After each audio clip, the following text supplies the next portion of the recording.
पागल हाथी। प्रेमचंद। मोती राजा साहब की खास सवारी का हाथी।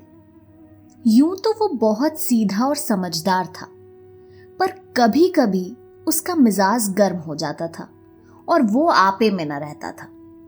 उस हालत में उसे किसी बात की सुधि नहीं रहती थी, महावत का दबाव भी नहीं मानता था। एक बार इसी पागलपन में उसने अपने महावत को मार डाला। राजा साहब ने वो खबर सुनी तो उन्हें बहुत क्रोध आया। मोती की पदवी छीन ली गई, राजा साहब की सवारी से निकाल दिया गया। कुलियों की तरह उसे लकड़ियां ढोनी पड़ती, पत्थर लादने पड़ते और शाम को वो पीपल के नीचे मोटी जंजीरों से बांध दिया जाता। रातें बंद हो गया, उसके सामने सूखी टहनियां डाल दी जाती थी और उन्हीं को चबाकर वो अपनी भूख की आग बुझाता। जब वो अपनी इस दशा को अपनी पहली दशा से मिलाता तो वो बहुत चंचल हो जाता। वो सोचता, कहाँ मैं राजा का सबसे प्यारा हाथी था और कहाँ आज एक मामूली सा मजदूर हूं। ये सोच सोचकर जोर जोर से चिंघाड़ता और उछलता।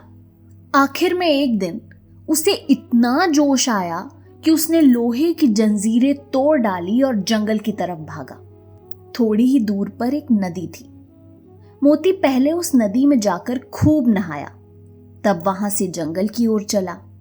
इधर राजा साहब के आदमी उसे पकड़ने के लिए दौड़े, मगर मारे डर के कोई उसके पास जा न सका। जंगल का जानवर जंगल में ही चला गया। जंगल में पहुंचकर अपने साथियों को ढूंढने लगा। वो कुछ दूर और आगे बढ़ा तो हाथियों ने जब उसके गले में रस्सी और पांव में टूटी जंजीर देखी तो उससे मुंह फेर लिया। उसकी बात तक ना पूछी। उनका शायद मतलब ये था कि तुम गुलाम तो थे ही, अब नमक हराम गुलाम हो, तुम्हारी जगह इस जंगल में नहीं है। जब तक वे आंखों से ओझल ना हो गए, मोती वहीं खड़ा ताकता रहा। फिर न जाने क्या सोचकर वहां से भागता हुआ महल की ओर चला। वो रास्ते में ही था कि उसने देखा कि राजा साहब शिकारियों के साथ घोड़े पर चले आ रहे हैं। वो फौरन एक बड़ी चट्टान की आड़ में छिप गया। धूप तेज थी। राजा साहब जरा दम लेने के लिए घोड़े से उतरे। अचानक मोती आड़ से निकल पड़ा और गरजता हुआ राजा साहब की ओर दौड़ा। राजा साहब घबराकर भागे और एक छोटी झोपड़ी में घुस गए। जरा देर बाद मोती भी वहां पहुंचा। उसने राजा साहब को अंदर घुसते देख लिया था। पहले तो उसने अपनी सूंड से ऊपर का छप्पर गिरा दिया, फिर उसे पैरों से रौंदकर चूर चूर कर डाला। भीतर राजा साहब का मारे डर के बुरा हाल था। जान बचने की कोई आशा नहीं थी। आखिर में कुछ न सूझी तो वो जान पर खेलकर पीछे दीवार पर चढ़ गए और दूसरी तरफ कूदकर भाग निकले। मोती द्वार पर खड़ा छप्पर रौंद रहा था और सोच रहा था कि दीवार कैसे गिराऊं। आखिर उसने धक्का देकर दीवार गिरा दी। मिट्टी की दीवार पागल हाथी का धक्का क्या सहती। मगर जब राजा साहब भीतर ना मिले तो उसने बाकी दीवारें भी गिरा दी और जंगल की तरफ चला गया।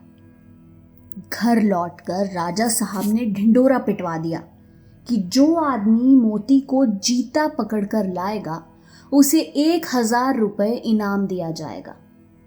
कई आदमी इनाम के लालच में उसे पकड़ने के लिए जंगल गए, मगर उनमें से एक भी नहीं लौटा।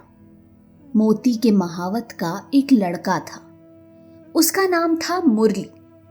अभी वो कुल 8-9 बरस का था, इसलिए राजा साहब दया करके उसे और उसकी माँ को खाने पहनने के लिए कुछ खर्चा दिया करते थे। मुरली था तो बालक, पर हिम्मत का धनी था। कमर बांधकर मोती को पकड़ लाने के लिए तैयार हो गया। मगर उसकी माँ ने उसे बहुत समझाया और लोगों ने भी मना किया, मगर उसने किसी की भी न सुनी और जंगल की ओर चल दिया। जंगल में गौर से इधर उधर देखने लगा। आखिर में उसने देखा कि मोती सिर झुकाए उसी पेड़ की ओर चला आ रहा है। उसकी चाल से ऐसा मालूम होता था कि उसका मिजाज ठंडा हो गया है। ज्यों ही मोती उस पेड़ के नीचे आया, उसने पेड़ के ऊपर से उसे पुचकारा, मोती। मोती इस आवाज को पहचानता था। वो वहीं रुक गया और सिर उठाकर ऊपर की ओर देखने लगा। मुरली को देखकर वो पहचान गया था। ये वही मुरली था जिसे वो अपनी सूंड से उठाकर अपने मस्तक पर बिठा लेता था। मैंने ही इसके बाप को मार डाला है, ये सोचकर उसे इस बालक पर दया आई और वो खुश होकर सूंड हिलाने लगा। मुरली उसके मन के भाव को पहचान गया। वो पेड़ से नीचे उतरा और उसकी सूंड को थपकियां देने लगा। फिर उसे बैठने का इशारा किया। मोती बैठा नहीं, मुरली को अपनी सूंड से उठाकर पहले ही की तरह अपने मस्तक पर बिठा लिया और राजमहल की ओर चला। मुरली जब मोती को लिए हुए राजमहल के द्वार पर पहुंचा तो सभी ने दांतों तले उंगली दबाई। फिर भी किसी की हिम्मत ना होती थी कि मोती के पास जाए। मुरली ने चिल्लाकर सबसे कहा, डरो मत, मोती बिल्कुल सीधा हो गया है, अब वो किसी से नहीं बोलेगा। राजा साहब भी डरते डरते मोती के सामने आए। उन्हें कितना अचंभा हुआ कि वही पागल मोती अब गाय की तरह सीधा हो गया है। उन्होंने मुरली को 1000 रुपया इनाम तो दिया ही, उसे अपना खास महावत बना लिया और मोती फिर से राजा साहब का सबसे प्यारा हाथी बन गया।